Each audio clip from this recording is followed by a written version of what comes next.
Bien voilà, bonjour à tous. Bonjour à ceux que je n'ai pas vus. Normalement, j'ai vu tout le monde. Et c'est vrai. On a, dans ce chant-là, il est vraiment bien parce que c'est vrai que ce qu'on ne peut pas exprimer par la parole, Dieu sonde les cœurs. On dit qu'il sonde les cœurs. Il sonde au plus profond de nos cœurs. Et je pense qu'à travers ce dernier chant, il a pu encore sonder ô combien nous l'aimons. Amen. Et j'aime bien ce chant parce qu'au début, il nous parle individuellement et ensuite, il nous parle vraiment de cette unité d'amour, mes amis. Il nous parle vraiment de cette unité d'aimer le Seigneur et de nous aimer les uns les autres forcément parce que si nous possédons l'amour de Dieu, il nous permet de nous aimer les uns les autres sans faillir. Amen. Amen. C'est ce qu'il doit donner en tout cas.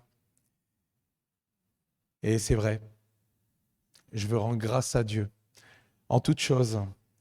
Et ce dernier chant, un, il y a une strophe, je dirais une strophe qui me touche vraiment et qui, pour moi, sort du lot et qui résume un petit peu le message d'aujourd'hui avec ce qu'Agathe et notre ami Nicolas a donné pendant la Sainte Seine. À savoir que dans chaque battement de mon cœur, tu entendras toujours merci pour la vie, merci pour le chemin, merci pour la vérité. Ah, je suis tellement heureux de pouvoir louer Dieu. Je suis tellement heureux de l'avoir dans ma vie, même si c'est pas facile. Et c'est vrai qu'aujourd'hui, je vais parler, bon, ce ne sera pas le titre, mais la recette du bonheur selon Jésus, qui n'est pas selon nous. Et c'est vrai que ma première question, et j'ai regardé un petit peu, il y a une étude qui parle, est-ce que le monde, depuis ces 20 derniers siècles, a trouvé la recette du bonheur? Eh bien, je me suis penché un petit peu sur le sujet, parce que c'est toujours bien de débuter par ce qui se passe dans le monde. Et je me suis penché, comme je l'ai dit, et j'ai trouvé l'étude. Et vous allez comprendre pourquoi je dis l'étude, pour découvrir comment vivre heureux. Et en 1938, des scientifiques de l'université d'Harvard ont réalisé une étude pour comparer, et elle continue aujourd'hui, depuis 1938, ouais. C'est pour ça que je dis l'étude. Une étude pour comparer la vie de deux groupes de jeunes hommes, soit 268 en tout. L'une, une cohorte privilégiée d'étudiants de Harvard. Et dans cette étude, nous avons pu avoir John Fitzgerald Kennedy avant qu'il ne devienne président. Et l'autre, une cohorte défavorisée d'adolescents venant de l'un des quartiers les plus pauvres de Boston. Donc on voit qu'il y a deux opposés, entre guillemets, au niveau social, pendant la Grande Dépression. Depuis plus de 80 ans, ces chercheurs de Harvard se sont succédés pour tenter de percer le secret du bonheur. C'est pour ça que je dis l'étude, c'est d'ailleurs la plus longue étude sur la vie adulte jamais réalisée. Elle a ajouté des centaines d'autres participants à son panel, y compris des femmes et des enfants. Et plusieurs générations de scientifiques ainsi que 4 directeurs ont été nécessaires pour faire perdurer la recherche, imaginez-vous. Tellement ce monde est en recherche justement du secret concernant le bonheur. Constat après tout ce temps, mes amis, on ne sait toujours pas précisément ce qui fait le bonheur de l'être humain. La recherche est toujours en cours. 3 petits points. Eh oui, mes amis, parce que le bonheur n'est pas en bas. Le bonheur n'est pas dans les choses terrestres, mais c'est ce qu'on va voir un petit peu aujourd'hui. Je vais faire une parenthèse. Est-ce que nous sommes étonnés de ce résultat ?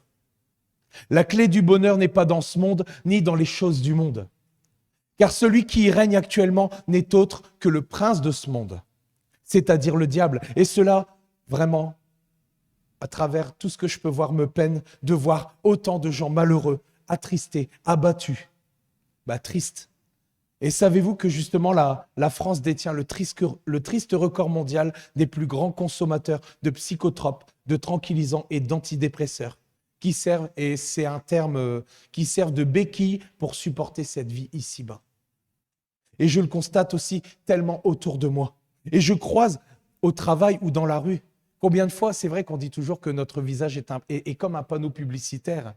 Et c'est vrai que quand je marche dans la rue et tout, on voit vraiment l'abattement, on voit vraiment à quel point les gens sont tristes. Ils ne le montrent pas nécessairement, mais à quel point les gens sont abattus, même de par tout ce que nous voyons autour de nous. Et c'est vrai que la recette du bonheur, elle ne se trouve pas ici-bas, mais elle n'est pas non plus comme on peut la concevoir, mes amis. Et c'est ce qu'on va voir aujourd'hui, une partie, parce que ce sera en 2 parties. Je me suis rendu compte que c'était tellement long que ça se fera en 2 parties. Et Et par contre, juste pour développer, entre guillemets, je ne suis pas un alarmiste, je suis un réaliste. Amen. Et justement, la situation, ce qui se passe en ce moment au Moyen-Orient, n'arrange pas les choses. Elle augmente les soucis de la vie avec des prix qui explosent concernant les gaz, les carburants. Je ne vais pas faire la liste. Ainsi qu'une crise financière mondiale qui s'accrut fortement. Mais cette crise, elle est déjà prévue depuis longtemps. Et déjà, dans son livre, David Wilkerson nous en parlait il y a déjà des décennies de ça en arrière. Mais on sait que ça s'accentue de plus en plus et que les soucis s'accentuent de plus en plus. Et si ce monde pouvait comprendre que Jésus a la solution, s'il pouvait comprendre que Jésus est la solution quant au véritable bonheur dans cette vie et de ce que cela implique dans la prochaine, mes amis, parce que l'un ne va pas sans l'autre. J'ai cité un verset il y a 2 semaines qui m'amène justement au message d'aujourd'hui. Et ce verset, justement, se trouve dans Matthieu au chapitre 5, où Jésus, justement, nous présente la charte du roi, je dirais la constitution du royaume qui est encore appelée le sermon sur la montagne, qui est, vous savez, le plus long enseignement de Jésus. Mais on ne va pas prendre tout l'enseignement parce que je pense que ça résume toute la parole de Dieu en fait. C'est le résumé, c'est l'enseignement de toute une vie en fait. Et je vais commencer avec vous juste dans la Louis II, je vais prendre avec vous Matthieu 5, 1 à 2.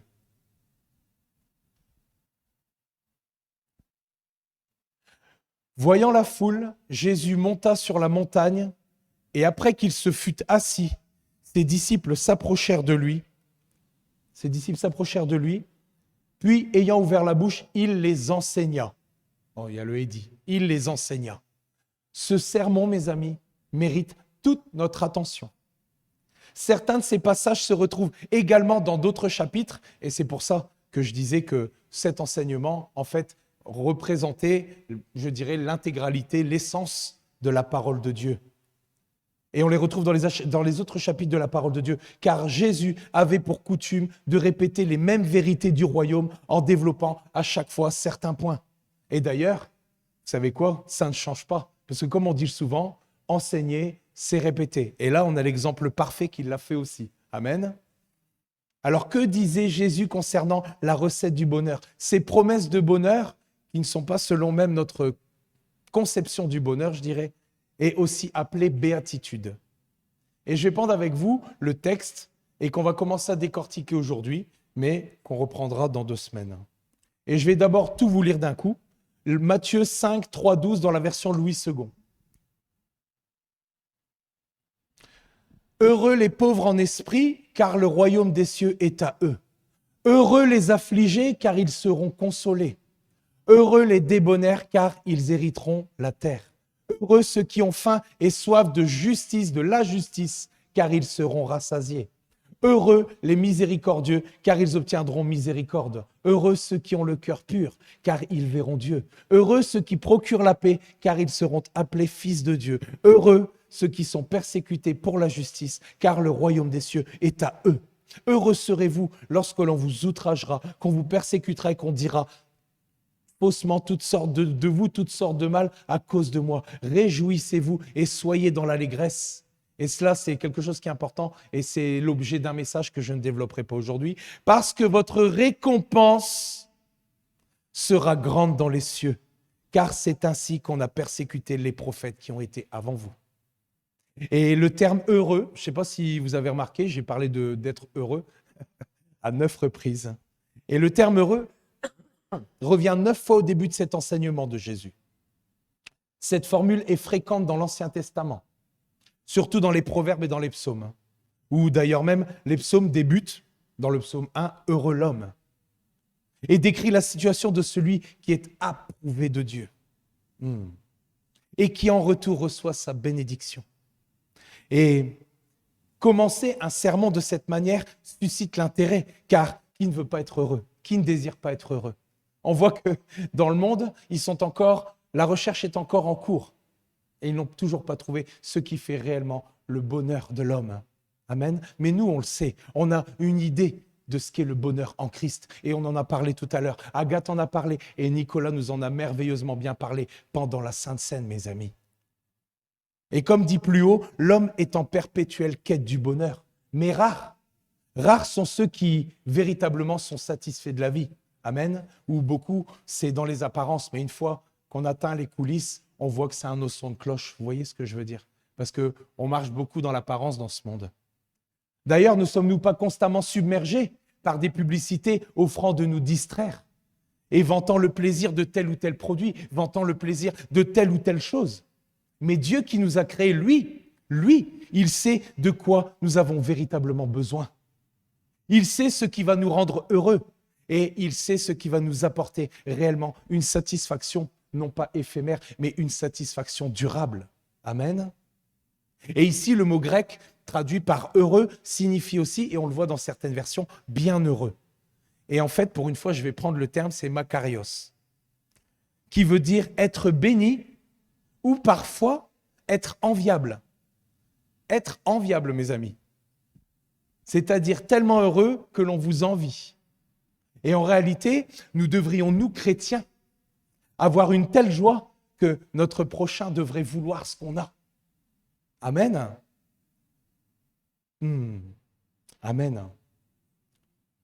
Et quelle joie de vivre cette vie heureuse dont nous parlons ici. Et heureux dans les béatitudes que Jésus prononce 9 fois, nous parle bien plus que d'un bonheur superficiel. Et c'est là le secret. Dans ce contexte, et j'aime bien, écoutez, il décrit un état de bien-être et de prospérité spirituelle, c'est-à-dire une joie profonde de l'âme. Amen. Une joie profonde de l'âme. Quelque chose qui ne peut s'expliquer ici-bas, mes amis. Et c'est ce que Agathe nous contait la dernière fois quand elle a vécu cette expérience de mort imminente. Avec ce sentiment qu'elle avait et qu'elle ne pouvait pas vivre, je dirais, terrestrement, entre guillemets. Et c'est cela que nous pouvons vivre. Nous avons un acompte par le Saint-Esprit de ce que nous pouvons vivre dans les lieux célestes. D'ailleurs, comme je le disais la dernière fois, et c'est à cela qu'on s'accroche à chaque fois, tous ces témoignages et même toutes les promesses de la parole de Dieu, où l'on voit des personnes qui sont parties, qui ont été, je dirais, emmenées, tout comme Paul, et qui ne voulaient plus revenir. Parce qu'il y avait un sentiment de tellement de bien-être, un sentiment tellement d'amour, de paix, tout le fruit de l'esprit en fin de compte. Et quelque chose qui fait qu'on ne veut plus redescendre. D'ailleurs, c'est pas pour rien que, et je disais à Agathe, c'est vrai que je préférais la strophe au-dessus. Moi, je disais, c'est vrai que, mais laissant les douleurs de la terre, est-ce que nous n'avons pas hâte de laisser toutes ces douleurs? Parce que c'est vrai que c'est le lot de tous les fils de vivre cela, et même le monde vit cela. Sauf que le monde n'a pas Dieu dans sa vie. Le monde n'a pas encore eu accès au salut. Et c'est à nous de le faire connaître, entre guillemets, nous, enfants de Dieu. Et je suis vraiment heureux. Je suis heureux parce qu'en dépit de toutes les circonstances, je suis vraiment heureux d'être ce matin devant vous. Je suis crevé, mais je suis heureux. Bon, on a le droit de le dire, hein. Décalage horaire, enfin tout n'a pas été en ma faveur, mais je suis vraiment heureux de pouvoir exprimer cela devant vous. Waouh! Je suis vraiment heureux. Pardon, excusez-moi. C'est ça, une joie profonde de l'âme, mes amis, quelque chose qui ne peut s'expliquer ici-bas. Et je voudrais faire une petite parenthèse comme à mon habitude. Nous parlons ici d'une joie et d'une satisfaction dans la faveur et le salut de Dieu, ce que je viens de développer juste avant, en Jésus. Nous n'avons pas besoin d'avoir beaucoup de choses, en fait, pour être satisfaits. Nous possédons le salut par la foi en Jésus, qui est un don gratuit que nous ne méritons pas, pour rappel. C'est-à-dire que, et c'est pour ça que de faire la distinction entre ce don gratuit que nous ne méritons pas et cette récompense qui nous attend. Mais je vous dis, ça, c'est l'objet d'un autre message. C'est-à-dire que le péché nous séparait, et c'est bien de resituer la situation. C'est-à-dire que le péché qui nous séparait de Dieu et la conséquence qui pesait sur nous, c'était la mort spirituelle éternelle. Mais Dieu, dans sa grâce, dans son amour, a changé notre destinée éternelle. Il a échangé nos vies contre celles de son Fils bien-aimé unique, j'insiste. Et vous savez quoi ? C'est le verset qui est venu dans mon esprit parce que ce verset-là m'a toujours interpellé depuis le temps que je le connais.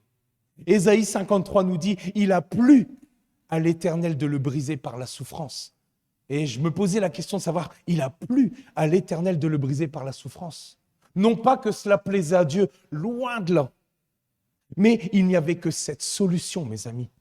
Et rien d'autre. Le sacrifice de son seul fils était nécessaire pour acheter chacune de nos vies. Est-ce que nous pouvons mesurer et peser ces mots que je viens de dire? Et Dieu l'a fait sans hésiter. Et il n'a pas amoindri les atrocités et la souffrance parce que c'était son fils. Il ne l'a pas épargné.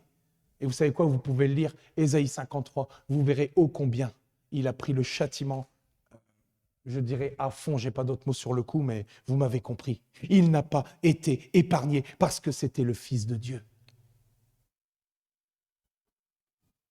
Et vous verrez justement ce que Jésus a subi à travers ce chapitre, prophétisé par Ésaïe.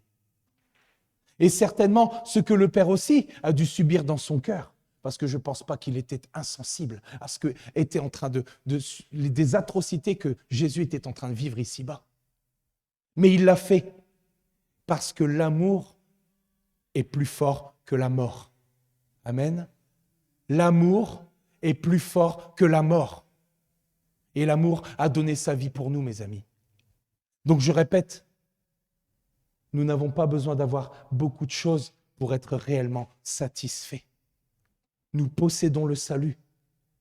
Nous savons que nous sommes aimés de Dieu. Nous sommes enfants du royaume, fils et fils du royaume. Filles et fils du royaume.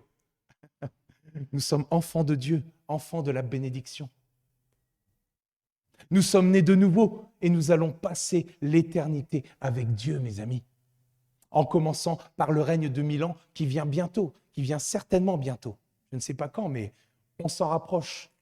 Amen. Nous ne mesurons pas, je pense, parfois assez quant à l'éternité avec Dieu dans son amour pour l'éternité. Et je pense que quelqu'un l'a mesuré, quelqu'un qui a la tête dans les lieux célestes. Parce que je voulais vous montrer une petite vidéo qui d'ailleurs est sur ma clé. Il y a quelques années, j'ai été guéri par Jésus.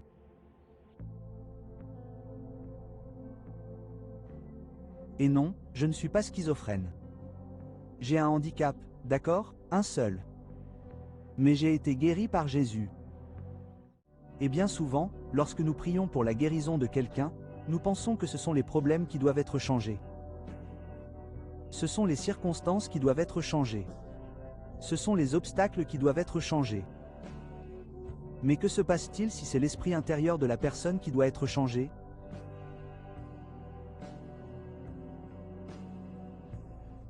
Et si c'est le cœur qui doit être changé? Le livre des psaumes dit que Dieu guérit les cœurs brisés. Dieu n'est pas seulement un guérisseur de l'extérieur, mais aussi de l'intérieur.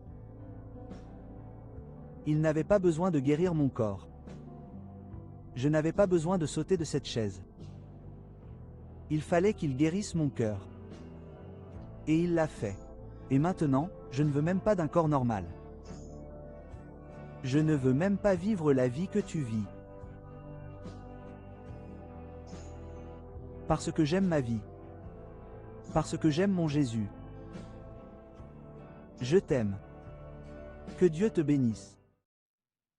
Quand vous voyez ça, vous savez que c'est quelqu'un vraiment qui a ce bien-être de prospérité spirituelle, c'est-à-dire une joie profonde de l'âme. Ça, c'est quel témoignage, mes amis. En dépit des circonstances, regardez un petit peu son témoignage.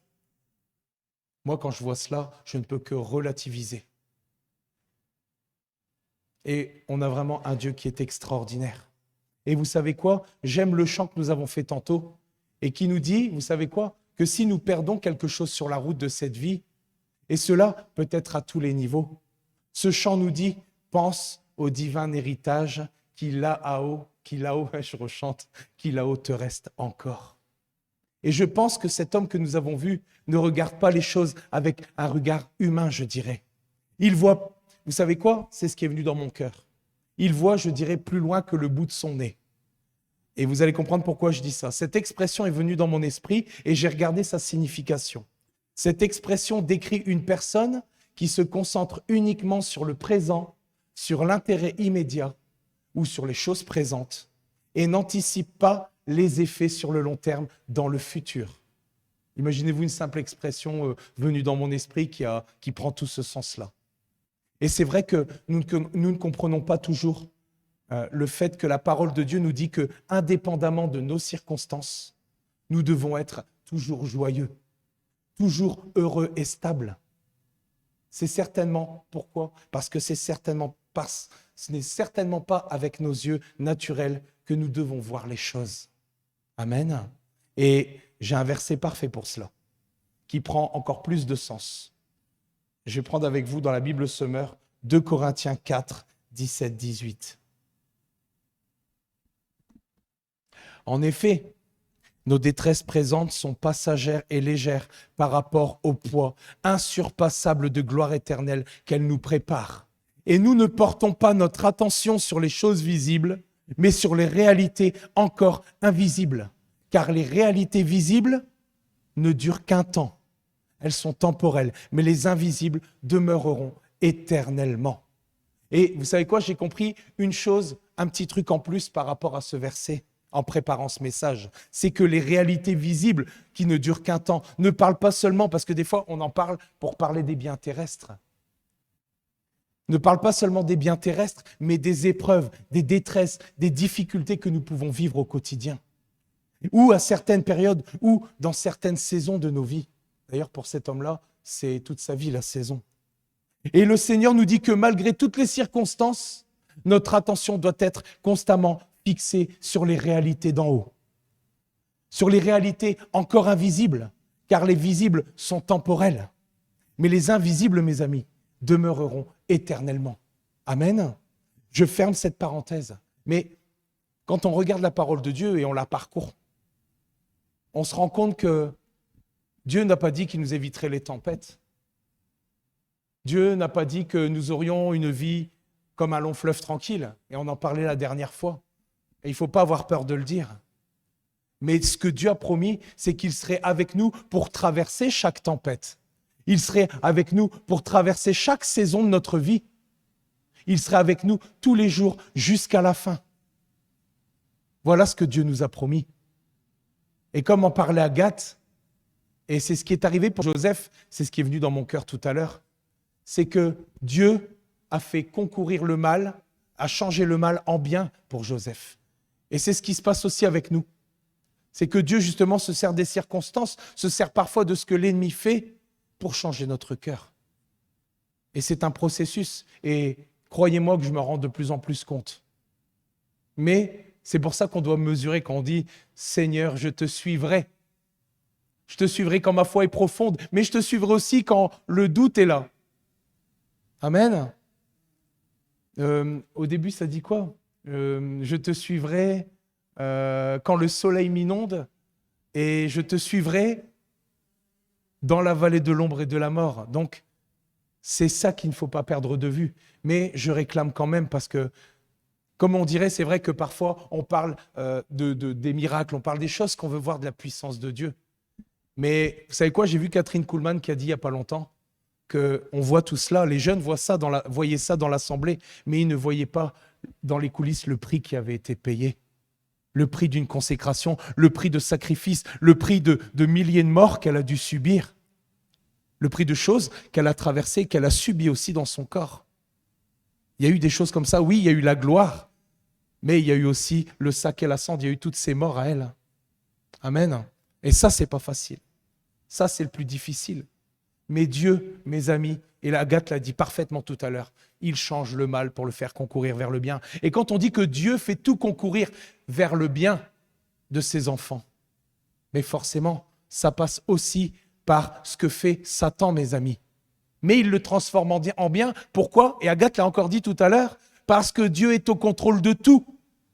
Parce que ce n'est pas le diable qui a le dernier mot, mais c'est Dieu qui a le dernier mot. Et c'est Dieu qui aura le dernier mot, mes amis. Alors persévérons et continuons sur cette voie, mes amis. Mais je réclame encore plus. Je réclame encore plus que le Seigneur change mon cœur. Et je sais que ce que je demande, je sais que ça coûte et ça va coûter et ça coûte. Mais c'est le meilleur choix qu'on puisse faire si on veut avancer. Que rien ne puisse bloquer le bras de l'Éternel dans nos vies. Amen. Et avec tout ça, je me suis encore perdu. Amen. Merci Saint-Esprit. Et je veux, comme je le disais, fermer cette parenthèse pour vraiment revenir à cette recette menant au bonheur, vers le bonheur. Et on va commencer avec Matthieu dans la version Louis II, Matthieu 5, 3. Et dans 2 semaines, nous verrons justement la finalité, parce que je n'ai pas su tout développer ici en un message. On fait un condensé, mais on se rend compte que le condensé, on dit « ah bah ça va ». Puis après, bon, ça s'étend et puis il est 9h du matin. Heureux les pauvres en esprit, car le royaume des cieux est à eux. Que signifie vraiment pauvre en esprit? Et cela, bien sûr, n'a évidemment aucun rapport avec l'aisance matérielle ou le statut social. Mais ce terme nous parle de prendre conscience de notre propre vie de spirituel. Comme la version Sommer nous dit, heureux ceux qui se reconnaissent spirituellement pauvres. Qu'est-ce que les versions peuvent nous parler quand elles sont simplifiées comme ça, mais qui gardent la même essence? Et c'est-à-dire à travers ça de réaliser que, tout comme je l'ai encore reconnu tantôt, c'est vrai, quand je me suis esseulé, je ne dirais pas où j'ai été, mais quand je me suis esseulé, qu'est-ce que j'ai dit? J'ai dit, avant de monter sur l'estrade devant vous, j'ai dit, Saint-Esprit, sans toi, je ne peux rien faire. Ouais. Et il faut continuer dans ce sens-là.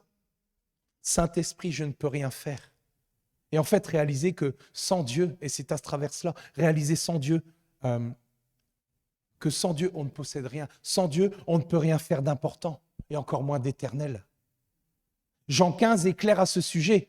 Si nous ne sommes pas attachés à Jésus, donc là je paraphrase, si nous ne sommes pas attachés à Jésus, nous ne pouvons rien faire. Nous ne pouvons, dans d'autres versions, rien produire, à part des œuvres de la chair. Amen. Pardon, excusez-moi. Ça, c'est mes enfants. Ce que les citoyens du royaume ont de particulier, parce que oui, nous sommes citoyens du royaume, gens de la maison de Dieu, mes amis, sujets du royaume. Et ce qu'ils ont de particulier, c'est qu'ils, et vous allez comprendre ce que je veux dire, c'est qu'ils se frappent la poitrine. Et vous savez quoi? En lisant cela, en pensant à cela, je me suis souvenu d'un côté de ce pharisien qui, par orgueil, parce que ça rejoint un petit peu heureux les pauvres en esprit, qui, par orgueil, rendait grâce de ne pas être comme les autres, de ne pas être injuste, de ne pas être adultère, ou tout simplement comme ce publicain. Et surtout qu'il jeûnait 2 fois par semaine, qu'il donnait la dîme de tous ses revenus. Et je me souviens surtout, et ce qui m'a marqué, de cet humble publicain qui n'osait même pas lever les yeux au ciel en disant « Ô Dieu, sois apaisé envers moi et pitié de moi qui suis un pécheur. » Et l'on se souvient de la réponse de Jésus qui disait, à la fin, pour finalité, dans cette image, « Car quiconque s'élève sera abaissé et celui qui s'abaisse sera élevé. » Et donc, comme je le disais, parce qu'on voit ce publicain qui se frappe la poitrine. Et c'est ça, ce que les citoyens du royaume ont de particulier, c'est qu'ils se frappent la poitrine, se reconnaissant indignes devant le Créateur du ciel et de la terre. Et c'est cette attitude qui nous attire la faveur du ciel, de réaliser que sans Dieu, nous ne pouvons rien faire, que nous sommes complètement dépendants de lui, que nous ne pouvons rien produire, que c'est lui qui crée en nous le vouloir et le faire. Amen. Ça, c'est la mentalité du royaume, c'est les valeurs du royaume.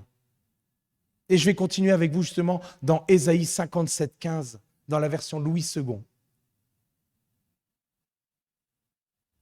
Car ainsi parle le Très-Haut, dont la demeure est éternelle et dont le nom est saint.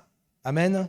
J'habite dans les lieux élevés et dans la sainteté, mais je suis avec l'homme contrit et humilié ou humble, afin de ranimer les esprits humiliés, afin de ranimer les cœurs contrits. Amen. Si nous croyons capables de suivre les enseignements de Jésus, je ne suis pas pauvre en esprit, mais je suis prétentieux, orgueilleux, pour revenir justement par rapport à ce pharisien. Ce que je peux admettre en toute humilité, c'est que je n'ai pas en moi, et ça c'est important pour nous, je n'ai pas en moi la capacité d'obéir en tout point aux enseignements de Jésus, parce qu'au niveau spirituel, j'ai dit ça comme ça, c'est banqueroute.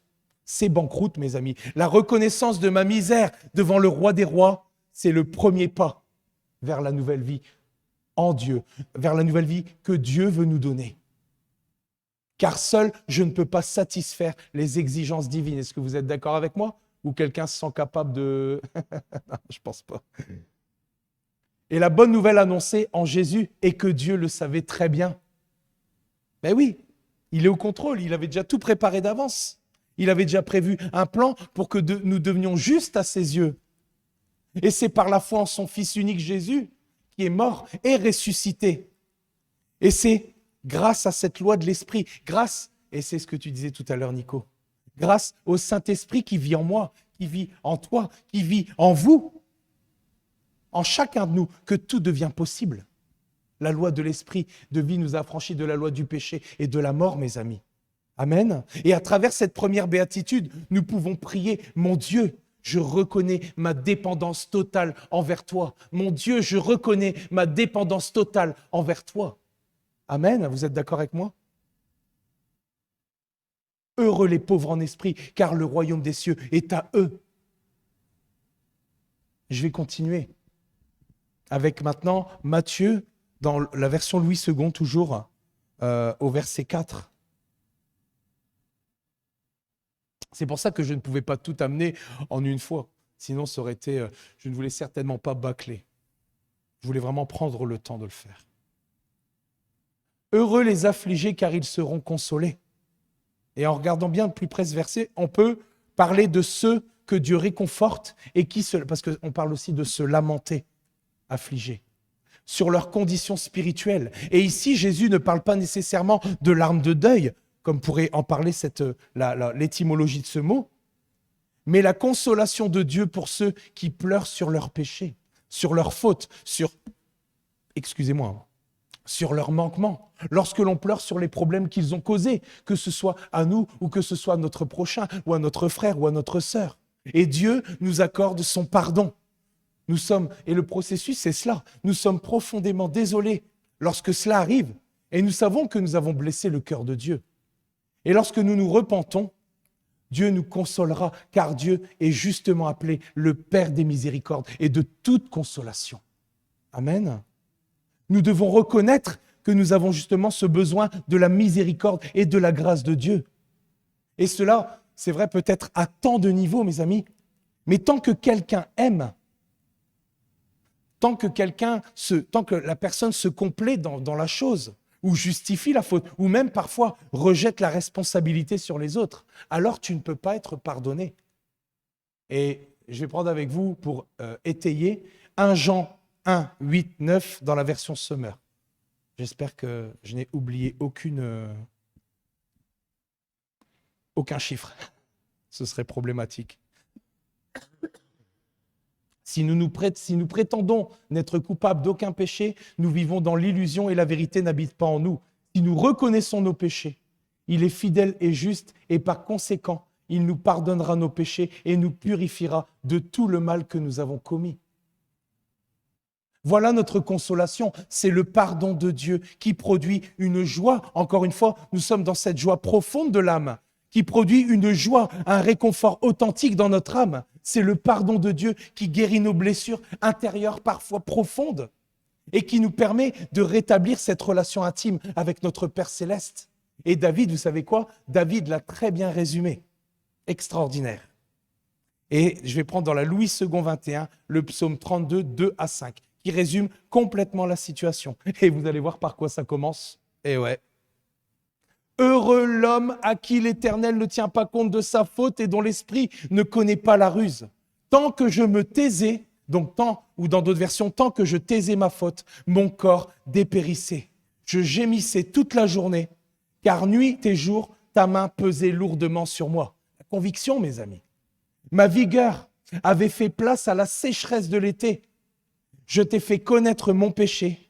Je n'ai pas caché ma faute. J'ai dit, j'avouerai mes transgressions à l'Éternel et tu as pardonné mon péché. Amen. Ou dans d'autres versions, tu as enlevé la faute de mon péché. Amen. Hop. Dieu ne s'en souvient plus.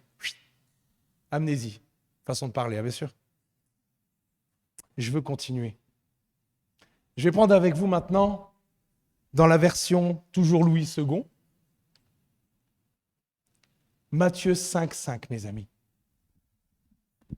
Et là, c'est vrai qu'on aime. C'est vrai que j'ai pris un mot difficile, mais en fait, on va le réduire à... Je l'ai pris dans cette version-là pour laisser un petit peu d'interrogation. Mais je vais vous le donner dans la version que j'ai prise. Heureux ceux qui sont doux. Heureux ceux qui sont doux. Car ils hériteront la terre. Parce que nous savons que pendant le règne de 1000 ans, nous allons hériter la terre et rebâtir sur des terres désolées, je dirais. C'est là notre destinée, mes amis. Nous allons tout rebâtir avec Christ. Amen. Voilà notre espérance encore. Un petit boost entre deux versets. Un petit boost d'espérance, je dirais. Heureux ceux qui sont doux, car ils hériteront la terre. Nous parlons ici de chrétiens, attention, de chrétiens complaisants et pacifiques, doux et dociles, qui ne jalousent pas ceux qui ont du succès et qui ne rendent pas le mal pour le mal. Être doux, ce n'est pas se laisser, attention, parce que être doux, ce n'est pas se laisser marcher sur les pieds. Et ce n'est pas être timide, craintif ou sans caractère. Au contraire, vous allez voir qu'être doux demande beaucoup de caractère. Et la Bible, justement, dit de Moïse, écoutez bien, dans la version Darby, Nombre 12, 3 nous dit « Et cet homme, Moïse, était très doux, plus que tous les hommes qui vivaient sur la face de la terre. » Amen. Pourtant, il a affronté Pharaon, il a mené un peuple, parfois je dirais râleur, à travers le désert, et il a gravi une montagne impressionnante pour rencontrer Dieu en personne, mes amis. Ce n'est pas rien. Et Matthieu aussi nous décrit Jésus comme étant, et vous connaissez le verset, comme étant doux et humble de cœur. Il était pourtant l'homme le plus courageux que nous avons jamais connu, qui ait jamais vécu sur cette terre. Amen. Quel était leur secret? C'était quoi leur secret? Ils possédaient tous deux une puissance qu'ils savaient maîtriser. Et voici justement ce que Salomon a dit dans les Proverbes à 2 endroits. Et je vais prendre avec vous Proverbes dans la Louis II 21, Proverbe 16, 32.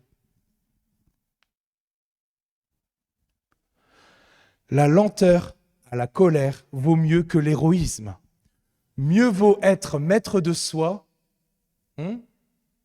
C'est pas un fruit de l'esprit, ça? Interpellez-moi. Mieux vaut être maître de soi, c'est-à-dire, et dans d'autres versions, il dit maître de son cœur, maître de son esprit, que s'emparer de ville.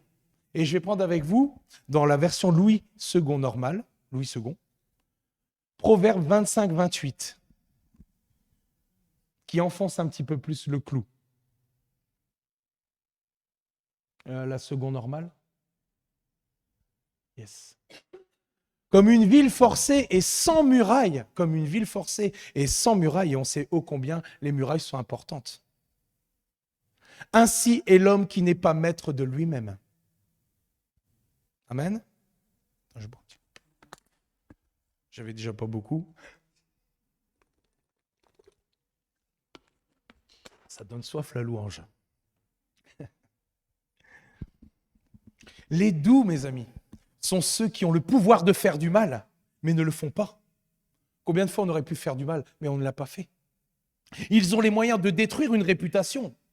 Ah oui, mais ne le font pas. Ils ont des raisons de haïr, mais ne se vengent pas. Ils font preuve, et c'est là, ils font preuve de caractère. J'ai fait une parenthèse parce que on dit, c'est celui qui crie le plus fort sur l'autre qui a du caractère, et moi j'ai du caractère, hein, et rien à voir, rien à voir. La maîtrise de soi, c'est avoir du caractère. Amen.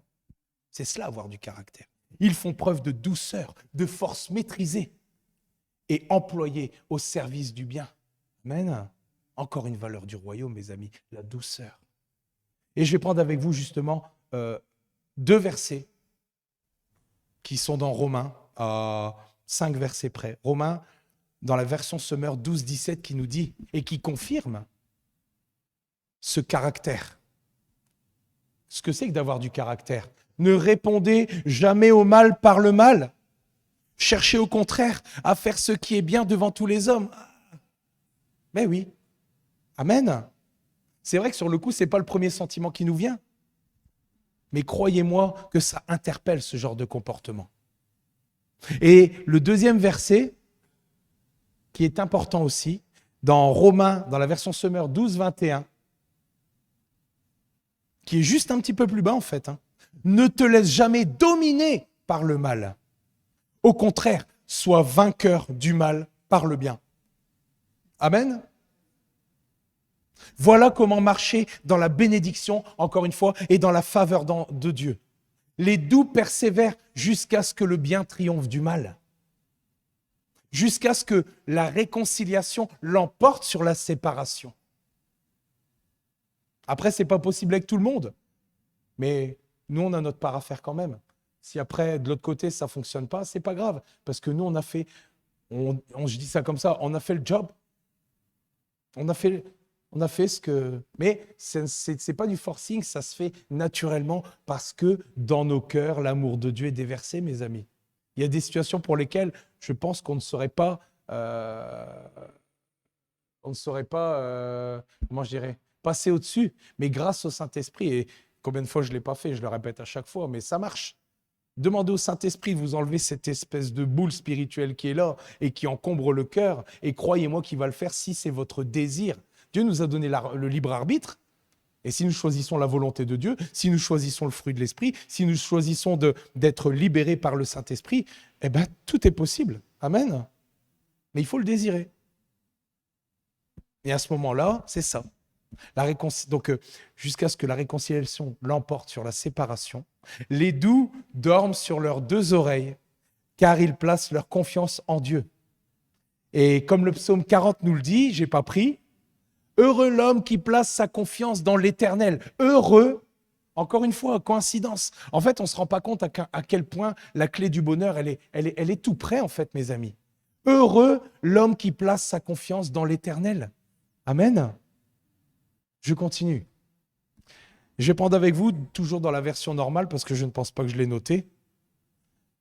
Matthieu 5, verset 6.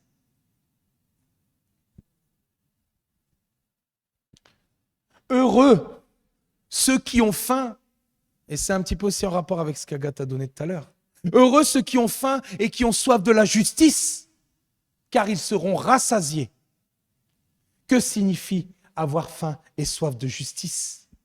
Est-ce le fait d'un passionné de la justice sociale qui veut défendre le respect des droits humains, l'égalité des salaires ou le partage des richesses? Non, bien sûr que non. Jésus veut nous emmener beaucoup plus loin que ça. Ça va au-delà de ça, bien au-delà. La justice n'est pas un élément spirituel accessoire. Et on a déjà eu plusieurs messages là-dessus. Elle est nécessaire à la vie chrétienne. La justice apparaît comme la condition d'entrée dans le royaume de Dieu. Amen. Jésus désire nous conduire vers un profond engagement spirituel. Et c'est le prophète Ésaïe qui commence à répondre à cette question. Dans la version Darby, dans Ésaïe 51, 1. Écoutez-moi, vous qui poursuivez la justice, qui cherchez l'Éternel. Regardez au rocher d'où vous êtes taillés et au creux du puits d'où vous avez été tirés. Écoutez-moi, vous qui poursuivez la justice, qui cherchez l'Éternel. Il nous indique que poursuivre la justice, c'est rechercher Dieu. C'est reconnaître que notre justice ne fonctionne pas. Et c'est ce qu'on disait tout à l'heure. Avoir faim et soif de justice, c'est avoir faim et soif de Dieu. Dans les béatitudes, Jésus compare la justice à de la nourriture, qui est un des besoins primaires que nous devons redécouvrir. Et à travers cette image, Jésus nous fait comprendre que la justice est aussi importante pour l'être intérieur, pour notre vie spirituelle, que l'eau et la nourriture pour notre corps mortel. Amen. Et Jésus nous indique quelle nourriture est bonne pour nous. Amen. Extraordinaire, non? Cette corrélation entre ce qui a été dit tout à l'heure et le fait que je parle de ça. C'est vraiment le même esprit. Je vais prendre avec vous, dans la version Louis II, Luc 4, 34. Pardon. Ma nourriture est de faire la volonté de celui qui m'a envoyé et d'accomplir son œuvre. Pas nos œuvres, d'accomplir son œuvre. Amen. Avoir faim et soif de la justice, c'est avoir faim et soif de connaître Dieu, de connaître sa volonté, mais d'y obéir. Et c'est ça la question. Avons-nous cette faim et cette soif continuelle de connaître Jésus? Avons-nous de l'appétit pour sa parole? Parce que c'est important aussi de redécouvrir, de découvrir, de redécouvrir sa parole. Aspirons-nous à faire l'expérience du royaume de Dieu? Alors si nous répondons oui, et c'est ce que je nous conseille à tous, alors Jésus dit que nous serons rassasiés, mes amis. Il nous donnera davantage de lui-même. Si nous lui demandons, alors, et c'est ce que je disais tout à l'heure au niveau du pardon, mais c'est au niveau de tous mes amis, alors il nous donnera la capacité de mener une vie juste, de marcher dans ses commandements et de suivre chaque jour la direction du Saint-Esprit, parce que c'est là ce qui est important. Et nous devrions prier cela tous les jours. Dieu, je veux faire ce qui est juste. Aide-moi à faire ce qui est juste aujourd'hui. Aide-moi à bien traiter mon prochain, par exemple. Aide-moi à bien agir et à m'appuyer sur toi dans toutes les situations. Amen, quelles qu'elles soient. Nous avons, et c'est ce que je disais tout à l'heure, nous avons le libre arbitre et nous pouvons choisir ou non de faire la volonté de Dieu. Et à ce moment-là, Dieu nous accordera le pouvoir de refuser les propositions qui ne sont pas justes à ses yeux. Il nous donnera la capacité de manifester sa puissance par des décisions, par des actes, par des paroles justes, prononcées au bon moment et dans les bonnes situations pour obtenir du résultat. Parce que c'est dans ces choses-là qu'on obtiendra du résultat. Non pas comme battant l'air, comme Paul disait, mais vraiment dans les bonnes situations, par le Saint-Esprit, pour avoir du résultat au bon moment. Amen. Il nous rendra capables d'être ambassadeurs, d'être ses représentants, que ce soit à la maison, à l'école, sur notre lieu de travail ou à l'église. Si nous désirons profondément et sincèrement davantage de sa part, et c'est là la chose, c'est profondément et sincèrement davantage de sa part.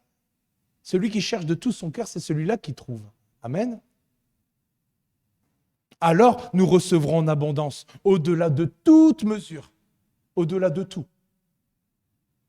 Parce que Dieu est le gardien de ses promesses, tout comme celle que je viens de citer au verset Matthieu 5, verset 5 ou 6, 5. Heureux ceux qui ont faim et soif de la justice, car ils seront rassasiés, mes amis.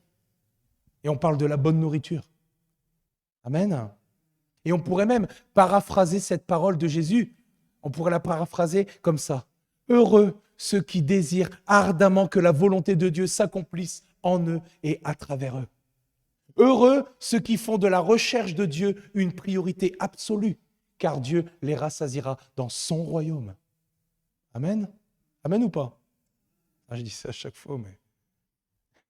Notre recherche de la justice est l'œuvre de notre vie et passe par notre volonté de vivre comme Jésus a vécu. Amen.